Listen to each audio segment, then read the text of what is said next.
Hi, I'm J9 from Geek My Games, and today I'm going to be talking to you about Saga, Kingdoms, Castles, and Noble Knights, a game published by Uberplay and designed by Wolfgang Kramer and Horst Rainer Rosner for 2 to 4 players, ages 12 and up, about 40 minutes. This little guy's been on my shelf for a while, so I figured I would see how to play it and do a little review. But first, let's go ahead and see how to play it. These 6 cards in the middle are your kingdoms, and the rest of your cards are each of the player decks. Notice all the backs have different symbols on them, and each player just picks which one they want. Now they're a little bit different. Basically, they're all made up of knights, but they have different number of colors and different numbers on those colors. It's really just random. I haven't found that there's any deck that's better than another one. And I'm going to show you how to do the setup for the 2-player game. So first player will take trees. The next one will take castles, for example. And then you pick one. We'll put these off to the side. And you pick one for the knights in the middle. In the beginning of the game, the kingdoms are in the middle, and you're going to try to conquer them from the lands.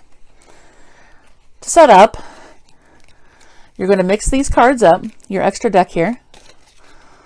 You're going to place all the kingdoms in the middle, and you're going to make sure that you know if you're playing the beginner game or the advanced game. The beginner game is going to have the little crowns in the top left corner on the cards. That's the beginner game. The advanced game on the other side just has different advantages to each of the kingdoms that you own. Okay? So you mix these cards up and you start pulling them one at a time. Now, as you place them, these are going to be the knights that defend these kingdoms. And as you place them, you have to place them 2 to each kingdom. But the top one has to match the color of that kingdom. The second one, it doesn't matter, but the top one does, and let me show you how. So this is green, so let's go ahead and put the green up there so we know that that's going to match that. The next one is orange, so we're just going to go ahead and put that orange down there. The second one doesn't match, but the top one has to match the kingdom. Next one is yellow. We'll put that here. Move these down a little bit. And green, doesn't really matter since we have the green already. Purple, we can do that. Purple, we'll make that the second one over here. You can make a particular order if you like, however you want to do it. We'll make that the second one here. Red, put that there. And yellow, oh, we can put it here because we have that one already. Green there. And we need an orange, and I'm guessing that one's blue. So they always have the right amount of colors to match each of the kingdoms here. So notice that the top knight in each one matches the color here directly below the kingdom. Okay, these are called the fame markers or fame points. Okay, whoever has the most fame points at the end of the game is the winner, and you do this by conquering kingdoms, either from the middle or once people actually conquer these, you're going to be conquering them from each other. So what's going to happen first is you're going to look at your cards, and each person has to play a knight on their turn, okay? So there's 3 steps on your turn. The first step is you take your fame points equal to the number of kingdoms in front of you. It's the beginning of the game, so nobody has a kingdom yet, therefore no fame markers. Then you get to play a knight. These knights on a kingdom are called a defending force. As you start to lay knights down in front of you, this line of knights without a kingdom is going to be called an attacking force, okay? Because it doesn't have a kingdom yet. Whichever color you put down first, that's the kingdom that you're going for. So my opponent knows that I'm starting to go for the green, because the first one, just like these, has to match the color of the kingdom you're going for. The rest of them, it doesn't matter, but the first one does, okay? That would be the end of my turn. I have nothing else I can do. So I'm going to go ahead and let the second person go. They have no kingdoms either, so they don't get any fame points, and then they get to start an attacking force in front of them. And they're going to start with, we'll do them over there, with red. Okay, now you keep on doing this until you have enough of an attacking force to exceed the number that of the defending force on that kingdom. So notice that this for green adds up to 4. So I need to have more than 4. I have to have at least 5 before I can get this. Okay, now it's my turn. I don't have a kingdom yet, so I don't get fame. I'm going to go ahead and take another card. Doesn't matter which one. I'm going to go ahead and go for the red. Okay, this adds up to 5. Now in my turn, I can attack a kingdom if I want to. Okay, notice that 5 is greater than 1, 2, 3, 4. So I now get to take this kingdom. Okay, you take the kingdom and you move it from the defending force to the attacking force. If that kingdom was in the middle, then these knights get to be put out like this, and people can now buy these with fame points. They are worth the number that's in the corner. That's how you buy them. So this is 2, this is worth 2 as well. Okay,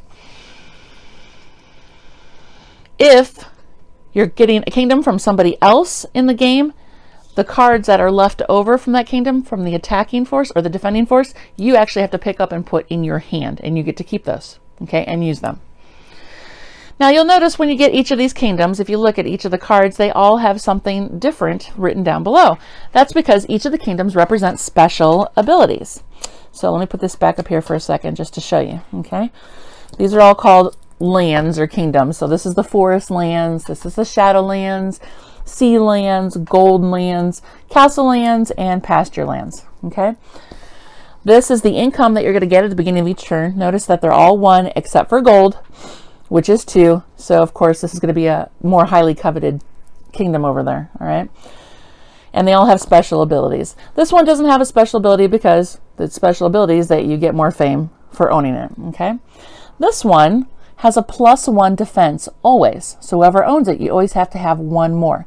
So notice that these cards add up to 4. You add another 1 to that, makes it 5. So somebody has to have at least a total of 6 before they can attack this kingdom. Okay, this one's a fun one. This will give you 5 immediate fame points at the end of the game. Okay, but this one allows you once per turn to take your own card from somebody else's set or kingdom that had been laid out in front of them and put it back in your hand. So when you get a kingdom from somebody else and you put those defending cards back in your head, or in your hand, sorry, you will start to use them in your attacking forces down here. But you might want to consider where you put them, because if you have an attacking force down here with somebody else's card, which I'll show you here a little bit later in the game, somebody could conceivably have the yellow kingdom and say, I want that card back. During their turn, you have to give it back, and now you don't have as high as a defending force for your kingdom, and somebody could easily take it. Okay, so that's something to think about if you get the yellow kingdom, and I'll show you how that works when we get to that point. Okay, this guy, at the end of the game, all of your attacking forces that you have here that don't have kingdoms are worth no points, and all the cards in your hand are worth negative.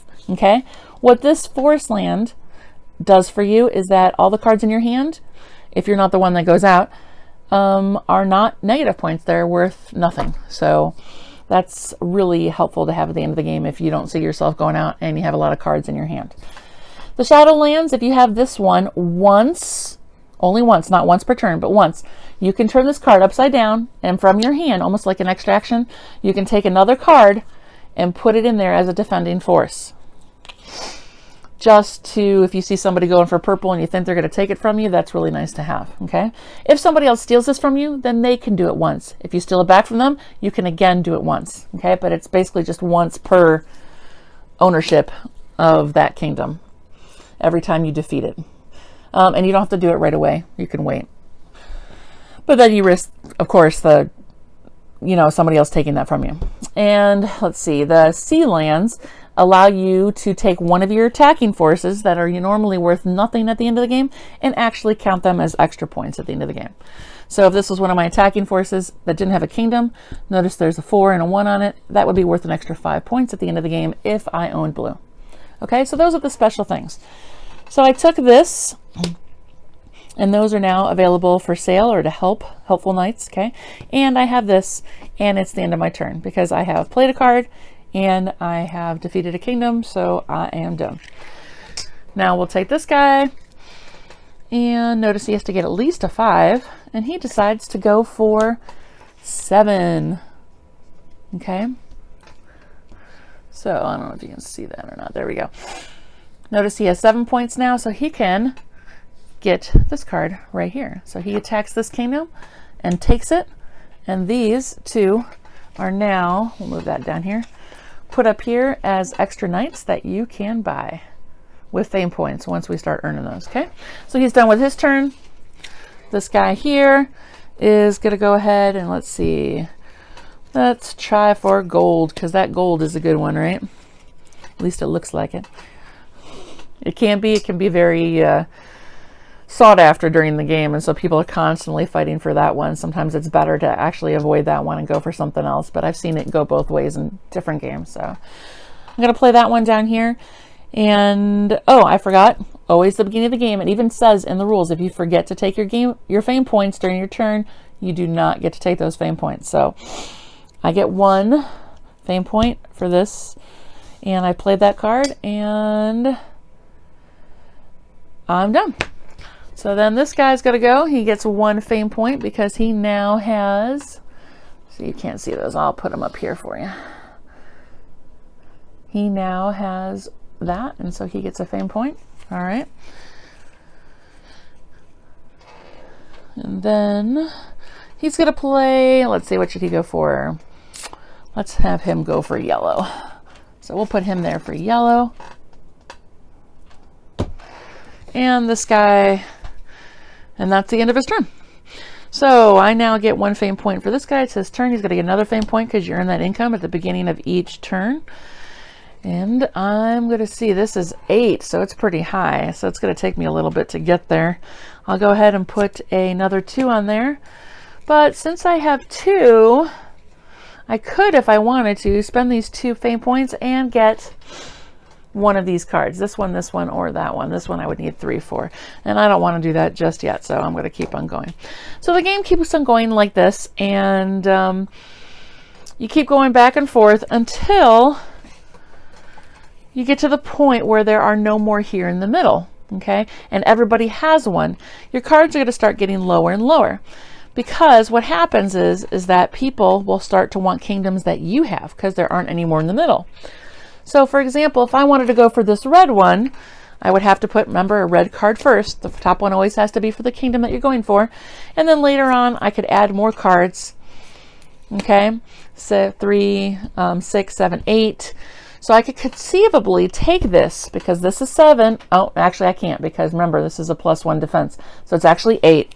So say I had this, say I had 9, okay? I could take that, but I know that that opponent really likes that kingdom. So I'm going to wait 1 more turn and make this higher. That way it's harder for my opponent to attack me later on. So I'm going to go ahead and add a 4, making it a 13. So now I can say, all right, I'm going to take your guy. I get to take this away from my opponent, right? And now it's going to be harder for him to take back, because he's going to have to get a 4, 5, 6, 7, 8, 9, 10, 11, 12, 13, 14. It's at a total of right now. So he would have to get 15 points for him to be able to take this back. Now, as the numbers get higher and higher, you're going to have less and less cards in your hand. And the game ends when somebody runs out of cards, and it ends immediately. Okay, so I have this, and the 2 cards that were here for the defending force, I get to take into my hand. Now notice, I have, if you look at the backs, I now have some castles in my hand, which are my opponent's. So what happens when it's his turn later on in the game, and he decides to go full force on the yellow, right? Say that he puts a couple of these down, and now he has 4, 5, 6, 7, 8, 9, 10, which is more than enough to take the yellow, and he decides to take that yellow, right? These 2, since it was in the middle, get to stay out here, and people can buy these if they want. And trust me, these will go later on, because you're going to need more cards, and especially the higher numbers, they go real fast. So now he has that, and he can say, and then later on in my turn, let's see, I took some of his, right? Say later on I decide to use this. Now it's his turn again. He can say, hey, do you have any of my cards? And I have to look to see which ones are played, not in my hand, but only ones that are played. And I say, oh, well, this 3 is your card. And you say, I want that back. And once per turn, he's allowed to do that because of this yellow kingdom here that he's playing with.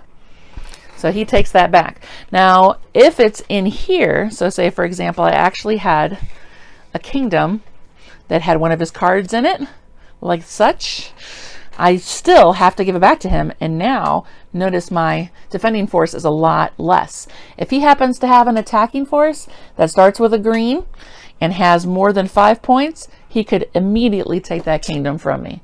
So there's a lot of strategy. It seems pretty simple at first, but there's a lot of strategy that goes into it. And exactly when you take your kingdoms from people, especially each other, and how you do it, like with how high a number you do it, really plays into the end game.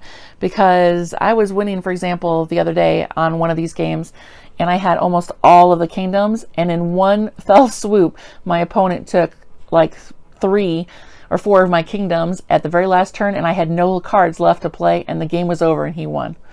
Because at the end of the game, your points are added up with all the fame points that you have, plus for every kingdom you have, you add up its defending force, and those are points, okay? Then any cards you have in your hand are negative, unless of course you have the green kingdom. And then if you have the blue kingdom, you know, any of the special abilities, basically. The blue kingdom allows you to add attacking forces. So anything special will also get added up as points. And whoever has the most points wins. So that opponent really got me. But that was pretty much it. And that's how you play Saga. So this game, Saga, I think there was a lot more strategy involved than I first realized when I read the rules. I played it, my first game, with my 10-year-old, so I don't think that whole 12 and up is really that accurate. In fact, I really think one of my 8-year-olds could probably play this game too. Now, some people online said that this game tends to drag out or can feel like it goes on forever, but my very first game lasted 30 minutes, not even the 40 minutes that it says it's supposed to. And each game after that was pretty short as well. It went pretty fast, and it never ever felt like it dragged on. So I'm not really sure where that's coming from. Now, we only played the base game. We didn't play the advanced version when you flip the cards and have the sides without the crowns on them. So maybe that has something to do with it, or maybe I'm missing something. I'm not sure. But the capturing of the kingdoms, especially when you're taking them back and forth from each other, is really a lot of fun. Now, I did notice that if somebody gets too far ahead, that it's really hard to catch up. But usually at that point, it's getting near to the end of the game, and then I really don't. There's really nothing you can do that much anymore anyhow, because eventually you're going to run out of cards, and even the ones in the middle that you could potentially buy are going to start disappearing as well. And so you're just out of luck. The other aspect of it is that one of the actions on the Yellow Kingdom pasture land tile was to be able to, once per turn, take one of your cards back from the other player. Now, the only way you can tell it's your card is if you look at the back, which has the symbol on it. So it seemed a little bit tedious to be able to have to lift up the cards all the time and look for your symbol to figure out which cards you actually had there on the table to pull back. So that was an aspect I didn't like that much. They should have had something, a little symbol or something on the front, would have been a lot easier to handle.